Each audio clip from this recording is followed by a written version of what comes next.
जय जय श्री राधे। श्री चरणपीठ निकुंज धाम हरिद्वार से आप सबको राधे राधे। अत्यधिक आग्रह के कारण एक प्रश्न बार बार पूछा जा रहा है कि ये नाम उपचार है क्या। बिल्कुल सरल भाषा में, शब्दों के मोहजाल में ना फंसाते हुए, बिल्कुल सरल और सुगम रूप से आप हमें बताएं कि ये नाम उपचार है क्या और ये किस सिद्धांत पर कार्य करता है, इसका प्रमाण कहां कहां पर है और इसकी सम्यक विधि क्या, जो अत्यधिक अल्प साक्षर व्यक्ति भी, जो बहुत कम पढ़ा लिखा और अल्प साधन वाला व्यक्ति भी इसको सरलता से कर ले। बिल्कुल साधारण व्यक्ति, मैं कहता हूं देश का सर्वहारा वर्ग, एक साधारण मजदूर भी, एक बोझ उठाने वाले हमारे कुली भाई भी, सब्जी बेचने वाले हमारे सब्जी विक्रेता भी, और यहां तक कि जो कूड़ा उठाने वाले, जो बिल्कुल साधारण वर्ग के लोग भी हैं, इसको अपने जीवन में धारण कर सकें। और जो भक्ति मार्ग पर चलते हैं वो तो आवश्यक है ही, किंतु साथ ही साथ जो लोग भक्ति मार्ग पर नहीं भी चलते और वो भी यदि श्रद्धा और विश्वास के द्वारा नाम का आश्रय लेते हैं तो वह भी नाम उपचार के अधिकारी बन जाते। तो सबसे पहले प्रश्न है कि नाम उपचार है क्या। तो आइए सरल भाषा में, भाई नाम उपचार अर्थात भगवान के दिव्य नामों के द्वारा जो समस्त रोग शोक भय बाधा आदि व्याधि का उपचार करता हो, अर्थात हमारे जीवन में जितने कष्ट हैं, जितने दुख हैं, जितनी विपत्तियां हैं, जितने रोग शोक हैं, उन सब का समाधान, उन सब से मुक्ति मिल जाए केवल एकमात्र भगवान के दिव्य नामों के द्वारा। ये तो हुआ नाम उपचार क्या है। अच्छा, अब इसका पात्र मैंने अभी कहा, कोई भी व्यक्ति हो जिसके मन में थोड़ा सा भी नाम के प्रति विश्वास हो, वह इसका पात्र है। ठीक है।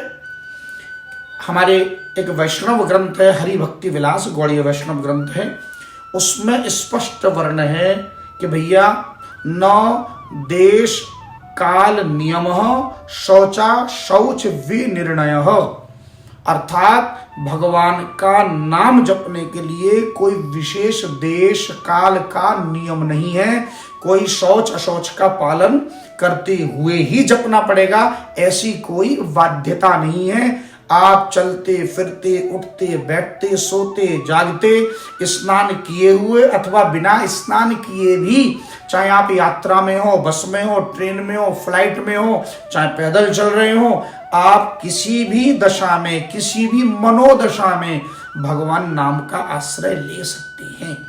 ये हुआ नाम उपचार क्या है का उत्तर।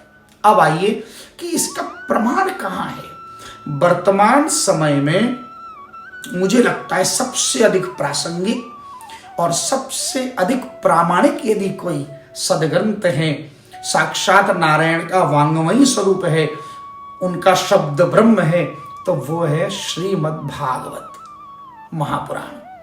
क्योंकि भारत में सर्वाधिक प्रचार, सर्वाधिक लोग यदि कोई कथा श्रवण करते हैं तो वो श्रीमद् भागवत महापुराण, और जिसमें सब कुछ है, जिसमें क्योंकि वो निगम कल्प तरोर्गलितम फलम तो है ही, साथ में रामायण भी, उपनिषद भी, भगवद गीता भी, सारे गीत भी, स्तुति भी, सब कुछ समाहित है श्रीमद् भागवत में।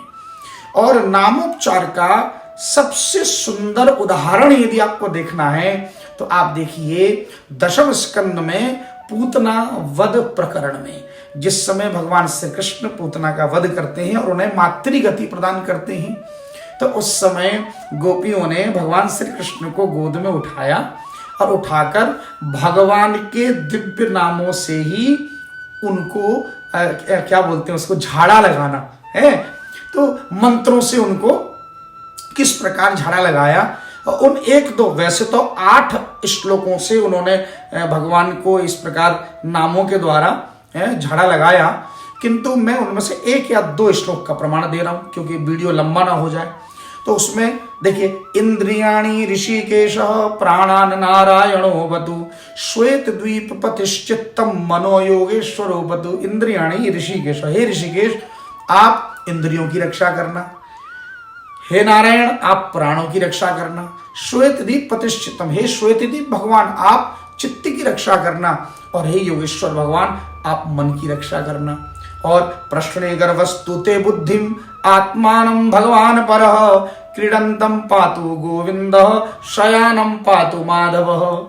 खेलते हुए कृष्ण की रक्षा गोविंद करे, सोते हुए कृष्ण की रक्षा माधव करे, और बुद्धि की रक्षा प्रश्न गर्भ करे, और स्वयं परमात्मा भगवान अहंकार की रक्षा करे। तो देखिए, एक एक इंद्रियों की रक्षा, तो एक भी ऐसी इंद्रियां नहीं है। अब आप कल्पना कीजिए कि जिन नामों के द्वारा साक्षात पूरे ब्रह्मांड का पालन करने वाले, पूरे ब्रह्मांड का उपचार करने वाले भगवान श्री कृष्ण को भी जिन नामों के द्वारा उपचार किया गोपियों ने, तो क्या वो नाम आपका उपचार नहीं करेंगे? ये विचारणीय है। इसलिए नाम की इतने दिव्य महिमा है। इतना ही नहीं, डाकिन्यो यातुधानस्य कूष्मांडा एर्वकग्रह भूत प्रेत पिशाचाश्च यक्ष रक्षो विनायका। आकिनी डाकिनी शाकिनी यातुदान कूष्मांड विनायक भूत प्रेत पिशाच यक्ष राक्षस, ये जितने भी हैं अला भला टला, ये सब भी केवल भगवान नाम के उच्चारण मात्र से है। भूत पिशाच निकट नहीं आवे, महावीर जब नाम सुनावे। हनुमान चालीसा में भी तो है, और हनुमान चालीसा में भी तो वर्णन है कि नासे रोग हरे सब पीड़ा है, कि किस प्रकार सारे रोग और समस्त पीड़ाएं संकट कटे मिटे सब पीड़ा, बार बार हनुमान चालीसा में। रामचरितमानस में प्रमाण है, जपहि नाम जन आरत भारी मिटहि कुसंकट और हो ही सुकारी। जपहि नाम जन, नाम जपने से बड़ा भारी कष्ट, बड़े से बड़ा भारी संकट, मिटहि कुसंकट, केवल संकट नहीं कुसंकट मिट जाएगा, और हो ही सुखारी, और परम सुख की प्राप्ति होगी। ये रामायण का प्रमाण है। कितने प्रमाण दी। और देखो श्रीमद् भागवत में आपके एक नव योगेश्वर संवाद है, उसमें जो 9 अलग अलग योगेश्वर है, उनमें जो सबसे छोटे वाले हैं, यानी 9वें नंबर पर, जिनका नाम है करभाजन जी, उन्होंने स्पष्ट कहा, यज्ञ ही संकीर्तन प्राय ही यजंती सुमेधसः। अर्थात कि कली काल में सबसे बड़ा यज्ञ होगा संकीर्तन यज्ञ, नाम संकीर्तन यज्ञ, और यजंती सुमेधसः। सुमेध यानी जो अत्यंत समझदार है, जो बुद्धिमान व्यक्ति होगा वास्तव में, वह बुद्धिमान व्यक्ति ही कली काल में भगवान के नामों का आश्रय लेगा। ये मैं नहीं कह रहा हूं, करभाजन जी कह रहे हैं। और आगे कहा, यत्र संकीर्तनेनैव सर्व स्वार्थो विलभ्यते। कली काल में केवल नाम संकीर्तन का आश्रय लेने मात्र से सारे स्वार्थ भी परमार्थ बन जाएंगे। यानी आपके जीवन में यदि कोई स्वार्थ भी हो तो उसकी पूर्ति तो होगी ही होगी, पर वह साथ में परमार्थ भी हो जाएगा, यानी दोनों हाथ में लड्डू हो जाएगा। नाम जपने का, भजन करने का अक्षय पुण्य मिलेगा, और मृत्यु से पहले जो हमें योगक्षेमम वहाम्यहम्, भगवान कहते हैं जो योगक्षेम चाहिए वह भी भगवान देने को बाध्य है। ये भगवान का वचन है। और यदि आप भगवान को छोड़कर इधर उधर कहीं भागते हैं तो अंतवत्तु फलम तेषाम तद्भवत्यल्पमेधसाम्। वो अल्पमेध वाले हैं, वो ना समझ लोग हैं, अल्प बुद्धि वाले हैं, और उनसे प्राप्त किया हुआ वह धन भी अंतवत्तु फलम तेषाम, वो फल भी शीघ्र नष्ट होने वाला, तुरंत अंत होने वाला। पर आप भगवान के, विष्णु के नामों का यदि आप आश्रय लेते हैं तो निश्चित रूप से आपको उसका प्रत्यक्ष फल मिलेगा। अब प्रश्न है कि इसका और कोई प्रमाण किस किस ने लिया? तो देखिए, अर्जुन ने लिया। अर्जुन पर जब अश्वत्थामा ने ब्रह्मास्त्र संधान किया, उस समय अर्जुन ने कृष्ण कृष्ण महाबाहो भक्तानाम भयंकर, भक्तों को अभय देने वाले हे महाबाहु मेरी रक्षा करो। और उनकी पुत्रवधू उत्तरा ने, अभिमन्यु की धर्मपत्नी है, जिस समय परीक्षित को मारने के लिए गर्भ में ब्रह्मास्त्र चलाया, तो उस समय उत्तरा ने भी पाही पाही महायोगिन देव देव जगतपति, हे महायोगी, हे जगत के पति, मेरे पति तो वीर गति को प्राप्त किए, पर आप जगत के पति हो तो आप मेरे गर्भ की रक्षा करो। उन्होंने नाम का आश्रय लिया। बस मैं बार बार कह रहा हूं, जथा काम तथा नाम। जैसा आपका काम हो, जैसी आपकी आवश्यकता हो, उसमें से नाम भी वैसे ही। भगवान के करोड़ों नाम है, उसमें से कोई भी नाम आप छांट लीजिए। और आपको छांटने में परेशानी हो तो ये दास बैठा है श्री चरण में, ये चरण पीठ है, नारायण के चरण में बैठा हूं। और आप जब आग्रह करते हैं मुझसे तो मैं बदले में आपसे कुछ दक्षिणा की याचना रखता हूं, और वो दक्षिणा भी बहुत शुभ है। यानी वो दक्षिणा देते हुए आपको भी अच्छा लगेगा और लेते हुए मैं आह्लादित हो जाता हूं। क्या? 5 माला की दक्षिणा है। हरे कृष्ण कृष्ण कृष्ण हरे हरे, हरे राम राम राम हरे हरे। ये महामंत्र 540 बार आप किसी कागज पे, कॉपी पे, डायरी पे, रजिस्टर पर कहीं भी लिखें। कॉपी पेस्ट नहीं करना है व्हाट्सएप पर, आपको लिखना है हाथ से। और लिखकर आप उसको, चाहे वो जेपीजी फाइल बनाओ, पीडीएफ फाइल बनाओ, चाहे फोटो खींचो, कैसे भी करके आप व्हाट्सएप पे भेज दो। अथवा सूचना दे दो कि गुरुजी हमने लिख लिया, आप क्या करें। हम आपको अपने आप बता देंगे आप क्या करेंगे। जब आप भेज देते हैं उसके बाद टेलीफोन के माध्यम से वो नाम हम आपको बता देते हैं। एक संकल्प करके वैदिक रूप से थोड़ा सा पुष्प है, दूर्वा है, चावल है, सुपारी है, और कोई एक सिक्का हाथ में रख के और विष्णु 3 बार बोल के संकल्प जैसे बोलते कि आज से हम अपने रोग शोक भय के निदान के लिए भगवान नाम जपने का संकल्प लेते हैं। बस हो गया काम। अब आप उसको जपना शुरू करते हैं। तो बोला अब जपने की विधि क्या है? तो आइए मैं संक्षिप्त में जपने की विधि भी बता देता हूं। जैसा कि मैंने पूर्व में कहा, कोई विशेष विधि नहीं है, केवल 5 छोटे छोटे नियमों का पालन करें। एक है विधि, एक है निषेध। विधि क्या है? मैंने पहले ही कहा कि इसकी कोई विधि नहीं। चलते फिरते, उठते बैठते, आप किसी भी स्थिति में, बहुत से लोग कहते हैं कि माला में जपें। नहीं, माला में नहीं, 3 घंटा 35 मिनट जपना अनिवार्य है, समय अनिवार्य है, माला अनिवार्य नहीं है। आप कितना समय भगवान में लगाते हैं, 3 घंटा 35 मिनट का पूरा समय आपको देना है। सुषुम्ना नाड़ी जिसमें नारायण का निवास है, उस नाड़ी के सक्रिय होने की अवधि हमारे शरीर में 3 घंटा 35 मिनट है। आप 4 घंटा मान लो ना। अरे 24 में से 4 घंटा भगवान नाम और 20 घंटा आप अपना कार्य कीजिए, सोने का, खाने का, पीने का, उठने का, संसारिक कार्य करिए। केवल 4 घंटा भगवान का नाम चलते फिरते। और आप, हमारी माताएं तो गृह कार्य करते हुए नहाते धोते, बर्तन मांजते, झाड़ू लगाते, पोंछा लगाते, रसोई बनाते। बस केवल मन को ठाकुर के पास रखना है और नाम का आश्रय लेना है। इसका कोई विशेष नियम नहीं कि बैठ के ही करना है, ऐसी कोई मजबूरी नहीं, कोई बाध्यता नहीं कि आप बैठ के करें। आप खड़े खड़े करें, चलते फिरते करें, आप बर्तन मांजते मांजते करें, आप रसोई बनाते बनाते करें, आप रोटी बनाते बनाते करें, कैसे भी करें। बस जीवा पे नाम को बसा लो और आप अपना कार्य करें। बस मन ठाकुर जी के पास हो, और कोई शर्त नहीं है ना। तो विधि ये हो गई। निषेध क्या? कली के 4 दुर्गुण। क्या? कौन कौन से? जुआ, मदिरा यानी शराब, व्यभिचार और हिंसा वृत्ति है, ईर्ष्या वृत्ति। बस ये छोड़ दो और उसके बाद नाम जप कीजिए। अब आइए 3 भाव। ये तो विधि और निषेध हो गया। अब ये 3, सबसे पहले गुरु भाव, उसके बाद इष्ट भाव और तीसरा आर्त भाव। ये 3 भाव। गुरु भाव यानी ये नाम अपने आप न जपें, किसी परंपरा प्राप्त गुरु से, जो वैदिक परंपरा का अनुशीलन करते हो, ऐसे वैष्णव परंपरा से प्राप्त किसी गुरु के सानिध्य में आप उस नाम को प्राप्त कीजिए। और अब चूंकि इस नाम को इस चरण पीठ से दिया जा रहा है, तो आप यदि मुझसे आग्रह करते हैं तो मैं आपको देने को तैयार हूं। और यदि आपके पास कोई और योग्य है व्यक्ति जिनको ये सब नामों का रहस्य पता, आप उनसे ले लीजिए, क्या दिक्कत है।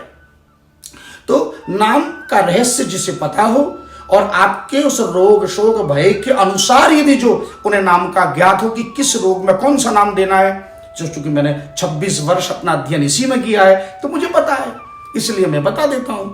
तो यो गुरु भाव, उस गुरु के प्रति केवल श्रद्धा का भाव रखना। गुरु भाव का मतलब है कि गुरु जी की तस्वीर गले में लटका के घूमने को नहीं कहते, और ये नहीं कि गुरु के पीछे पीछे हाथ धो के पड़ जाना, ये भी गुरु भाव नहीं है। गुरु भाव का मतलब है कि गुरु को प्रणाम करें, उनका आशीर्वाद लें। कभी अगर गुरु के सानिध्य में जाए तो उनके बराबरी में न बैठे एक आसन पर, सम्मान हो, है यानी गुरुता का भाव हो, श्रेष्ठता का भाव हो गुरु के प्रति, उनसे कोई लौकिक रिश्ता ना जोड़ें।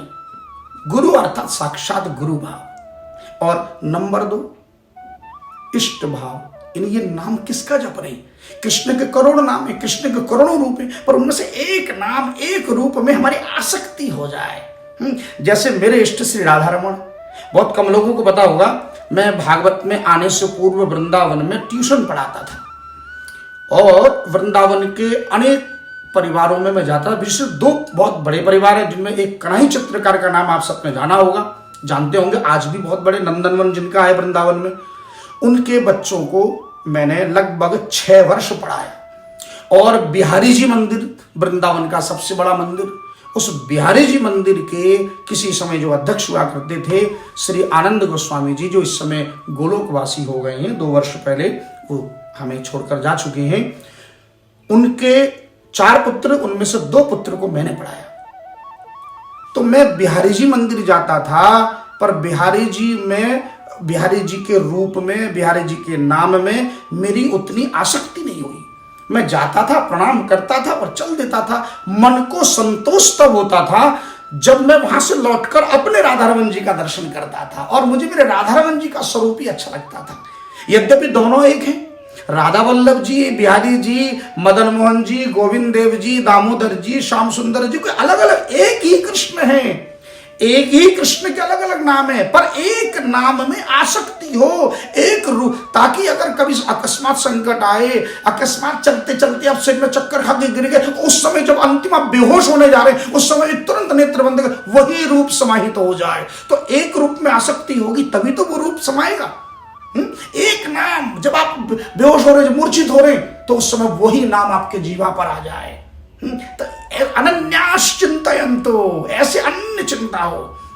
ये है इष्ट भाव कि शंख चक्र गदा पद्म लिए भगवान मेरी रक्षा कर रहे, मेरे सिराने खड़े, इसे कहते हैं इष्ट भाव। तो नाम जब करे तो इष्ट भाव से कि इष्ट देव इस नाम को सुनकर और मेरी रक्षा के लिए खड़े हैं, मेरे सिराने पर, मेरे मस्तक पर वरदस्त डाले खड़े हैं, ऐसा भाव। और तीसरा है आर्त। आर्त भाव माने दीन भाव और करुण भाव। बाग गद गदा द्रवत यस्य चित्तम, नाम जपते हुए चित्त पिघल जाए, द्रवित हो जाए, दिन में 10-20 बार आंखों से बात करते हुए, नाम जपते हुए नेत्रों से अश्रुपात होने लगे, बिल्कुल गदगद हो जाए, द्रवित हो जाए आप।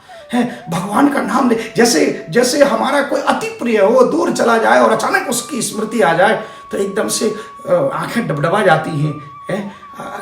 किसी का जवान बेटा, किसी का कोई अपना अति प्रिय मतलब उसे छोड़कर चला जाए, अकस्मात अकाल मृत्यु हो जाए और उसकी एकदम से याद आ जाए, तो जैसे आंखें भर जाती हैं, ऐसे ठाकुर का नाम लेते कि हे ठाकुर कब दर्शन दोगे, हे नाथ आपकी कृपा इस दास पर कब होगी, ऐसा भाव। बिलज्ज उदगायति नृत्यते च, है मदभक्ति युक्त भुवनम पुनाति, ऐसा भक्त पूरे विश्व को पवित्र कर देता है। तो ये 3 भाव है, कभी कभी आर्थ भाव, इष्ट भाव, गुरु भाव, ये 3 भाव हो और विधि और निश्चय, ये पंचरति भाव का आप आश्रय लीजिए और नाम का आश्रय लीजिए। और मेरा आपको विश्वास है ये कोई महंगा सौदा नहीं है। जिस प्रकार सुभाष चंद्र बोस ने कहा था कि तुम मुझे खून दो मैं तुम्हें आजादी दूंगा, मैं कहता हूँ इस कली काल में आप भगवान को केवल 4 घंटा दीजिए, 3 घंटा 35 मिनट क्या 4 घंटा कर लो, 4 घंटा दीजिए और भगवान बदले में आपको रोग शोक भय व्याधि संकट सबसे मुक्त कर देंगे। बिल्कुल प्रसन्न रहोगे और खिलखिला के हंसोगे। आज का आदमी टेंशन के मारे, एंग्जाइटी के मारे, मनोविकार के कारण उनको खुल के हंसी नहीं आती। क्यों? क्योंकि भीतर प्रसन्नता नहीं है, इसलिए हंसी नहीं आती है। और जब खिलखिला के हंसोगे तो खिलखिला के हंसेगा कौन? जब भीतर भी आह्लादित हो, भीतर भी प्रसन्नता हो, तो वो प्रसन्नता बाहर दिखती है। इसलिए आप प्रसन्न रहें, सुखी रहें, यही मैं अपने इष्ट राधा राम जी से प्रार्थना करता हूँ। जय जय श्री राधे।